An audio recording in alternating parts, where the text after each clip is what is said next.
learn about the Tuskegee Airmen from the Commemorative Air Force Red Tail Squadron making a special appearance here today. This free experience features the movie Rise Above, designed to take you on a journey through time and then through the air.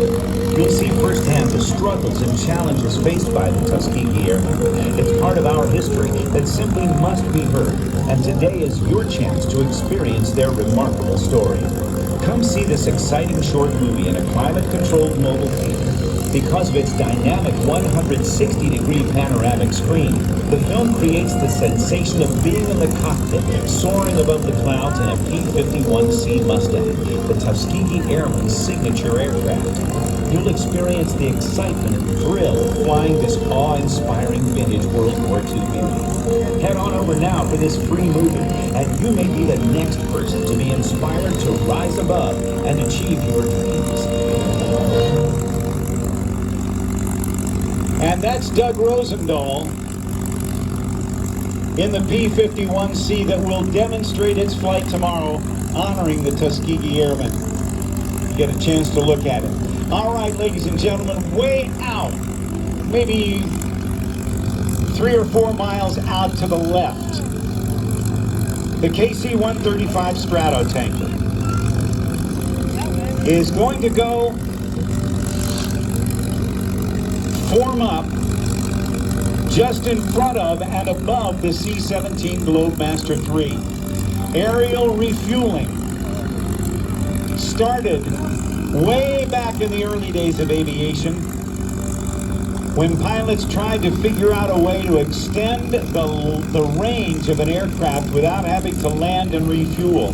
And on YouTube, there are pictures and there are videos of 2 World War I biplanes, probably Jenny trainers, Curtiss Jenny trainers, one with a hose hanging down, and the one below it with a guy standing up on the wing trying to grab that hose and put it into the gas cap, into the gas tank to refuel it.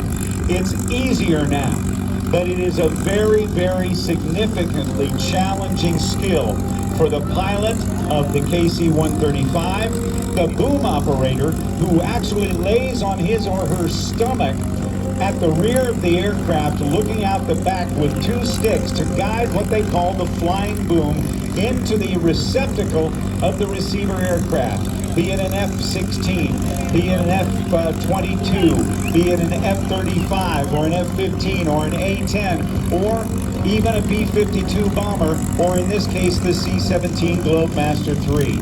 From the 97th Air Mobility Wing, here comes the demonstration in pre-contact position.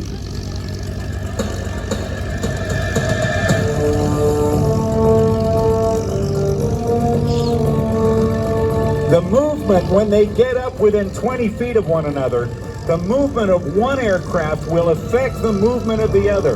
The boom operator extends that boom and literally flies it into the receptacle of the receiver aircraft. Ladies and gentlemen, the KC-135 and the C-17 Globemaster III.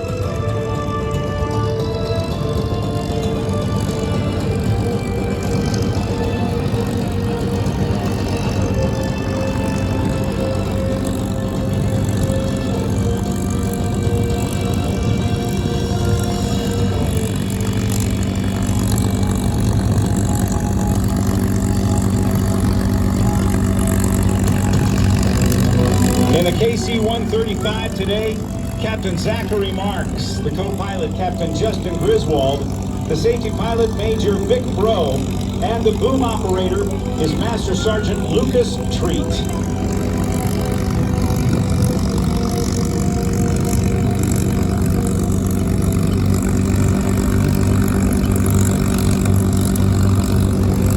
I mentioned earlier that the KC-135 Stratotanker went into production in the late 1950s.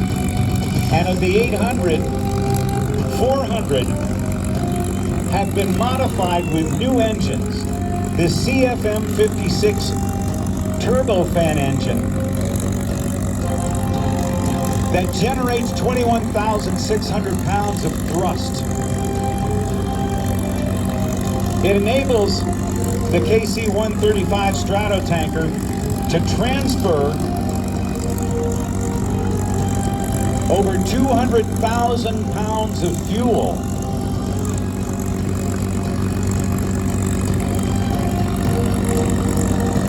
Now that transposes in terms of gallons to over 29,000 gallons.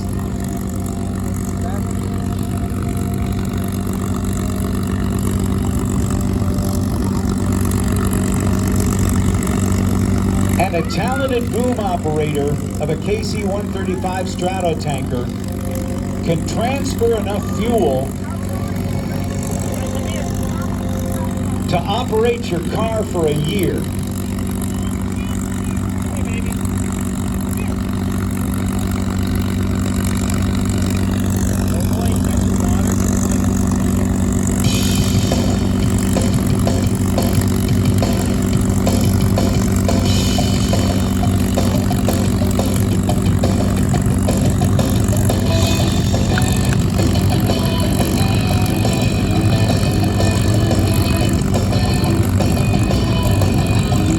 Now, if you'll look to your right, the KC-135R Stratotanker with those new, bigger engines is going to do a low pass about 10 feet above the runway. The skill of the pilots is going to be demonstrated here. When they land, which you will see as well, you will see just how close the inner engine nacelles, or the containers for the engines, are to the ground. The pilots can only bank 3 degrees left or right without scraping those engine nacelles on the runway. And behind it, getting ready to do a special tactical landing, a short field landing, is the C-17. Here comes Zachary Marks, Justin Griswold, Vic Bro, and Lucas Treat in the 135, the KC-135. This was the predecessor to the Boeing 707 passenger jet that helped change the world.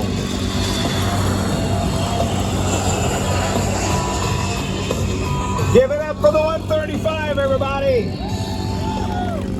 Now, coming in at 140 miles per hour, getting ready to touch down. When it touches down, I want you to keep your eyes on the engine nacelles of the C-17. Panels will open up and they will engage what are called the thrust reversers. Instead of having the thrust generated going out the back, it'll come forward and make it go in reverse. So as it touches down, check now, touch down, the panels will open up on the sides, watch them open up, and this is about as much noise as this airplane's ever going to make.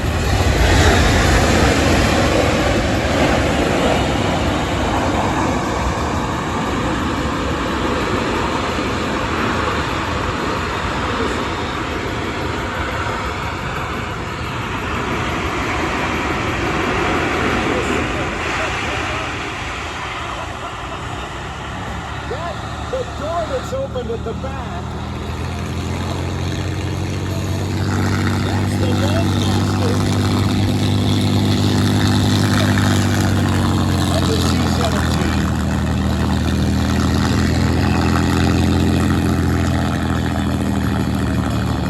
That's Master Sergeant Mitchell Thompson. As advanced as the aircraft is, it does not have a backup cam. He's got to open the door and tell the pilots how to turn around and how to back up.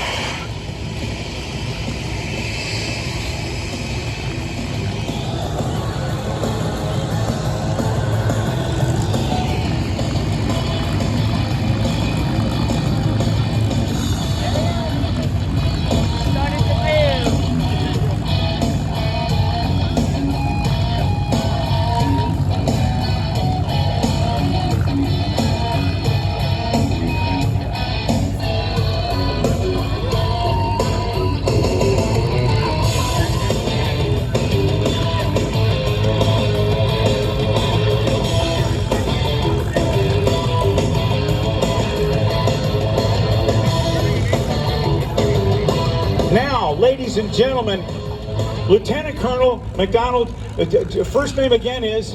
Jonathan. Jonathan McDonald. you just came running up here. You've got an interactive experience for everybody here at our STEM event, right? Yep, so everybody just got to see boom operators, which is fantastic. Here's kind of what they do. Listen to this guy.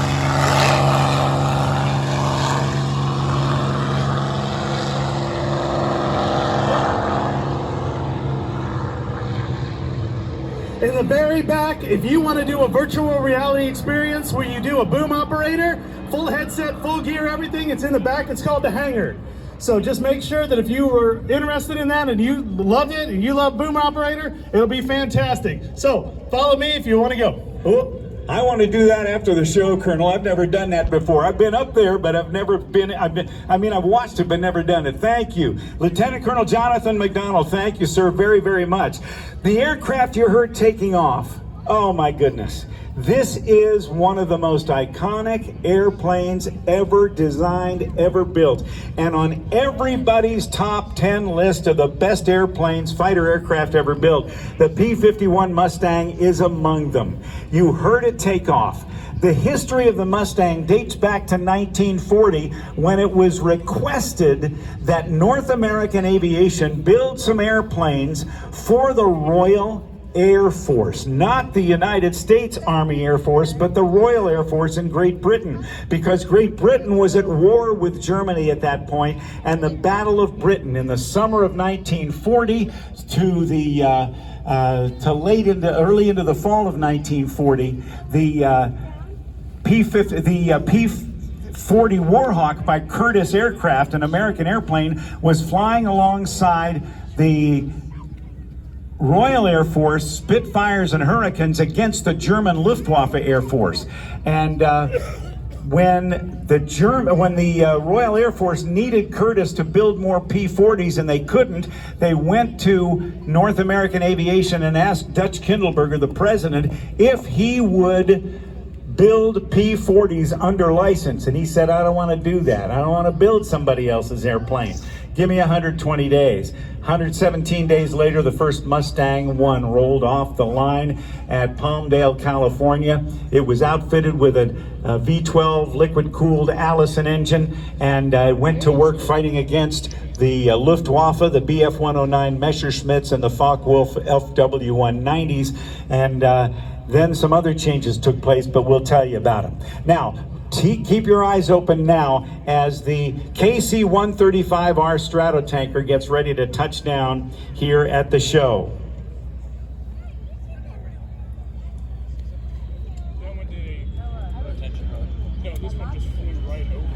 This is a big airplane. And look at how close those inboard engine nacelles are to the ground. 18 inches up. You can see that flying boom at the back tucked up tight against the tail as it brings it to a stop. Once again, a nice round of applause for the C-17 and the KC-135 Stratotanker from the 97th Air Mobility Wing at Altus Air Force Base.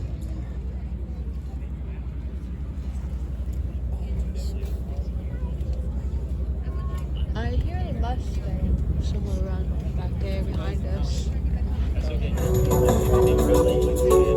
Be sure to stop by the main hangar where there are a number of exhibits, including some of our special sponsors: Boeing, Pratt & Whitney, Northrop Grumman, Spartan College of Aeronautics and Technology, and Rose State College booths in the hangar.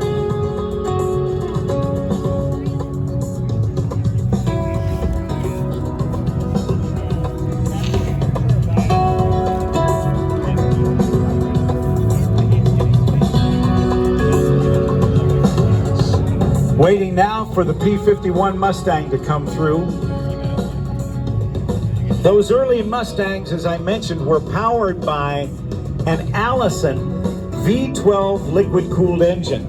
But unfortunately, those Allison engines did not perform well enough at high altitude with the Royal Air Force fighters, the Spitfires and the Hurricanes.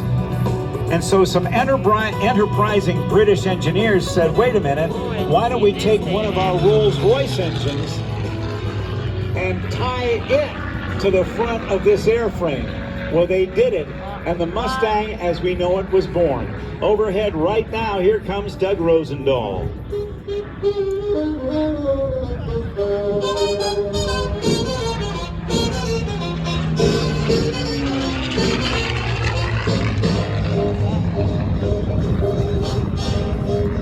Well, ladies and gentlemen, on behalf of the 11,000 plus members of the Commemorative Air Force, we're pleased to bring you the CAF's Tuskegee Airman P-51C here to Tinker Air Force Base.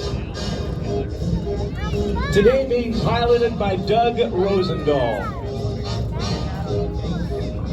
The P-51C Mustang is representing the Tuskegee Airmen. And the reason it has a red tail is an interesting story.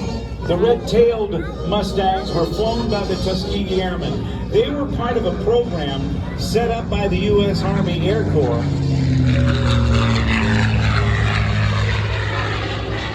in 1941 that was to prove that black men could not fly fighter aircraft.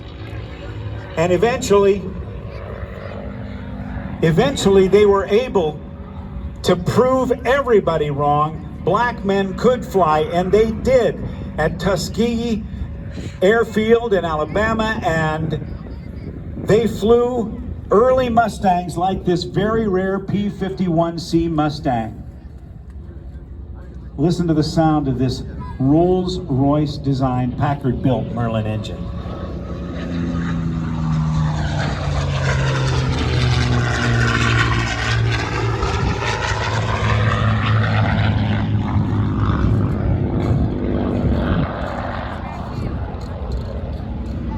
That the U.S. Army Air Corps began to train black men that could fly could have been the end of the story, but it became much more than that. It's a story about achieving dreams by working hard and focusing on goals. The airmen set out to prove that they could fly and fight, and because of their pursuit of perfection, they earned a reputation as skilled aviators and fierce fighters as they escorted the heavy bombers over Europe. Initially, these aircraft were known as the Little Friends. They were escorting bomber aircraft from some 70 bases in Great Britain over to German-held territory to bomb Nazi war-making targets.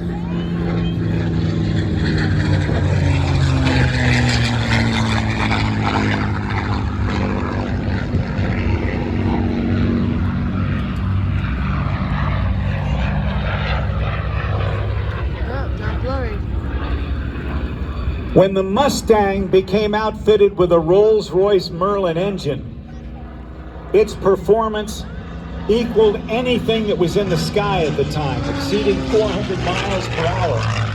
It had a radiator like our cars, a V12 engine, but the Rolls-Royce original engines were actually built one at a time, and they couldn't build them fast enough to meet up with the demand for the production line of the Mustang aircraft by North American. So it was American ingenuity and mass production techniques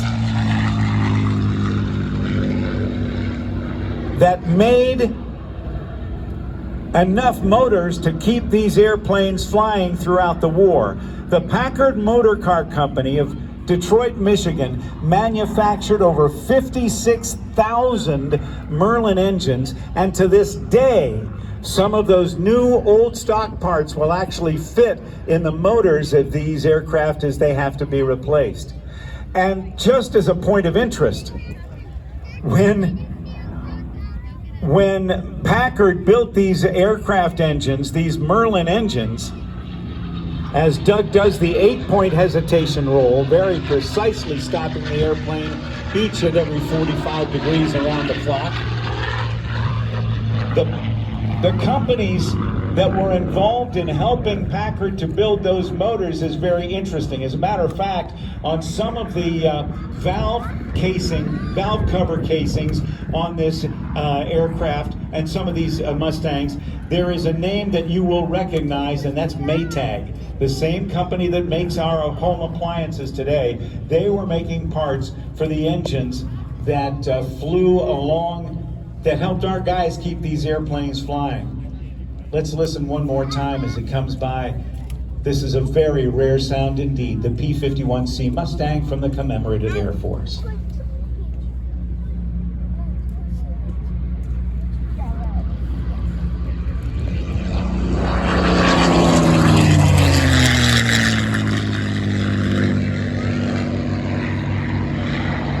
You might have noticed a little scoop at the bottom about halfway back on the fuselage. That was the air intake for the oil cooler to cool the engine down. On the original design of the aircraft, that scoop was butted up against the fuselage and there was a turbulent airflow going into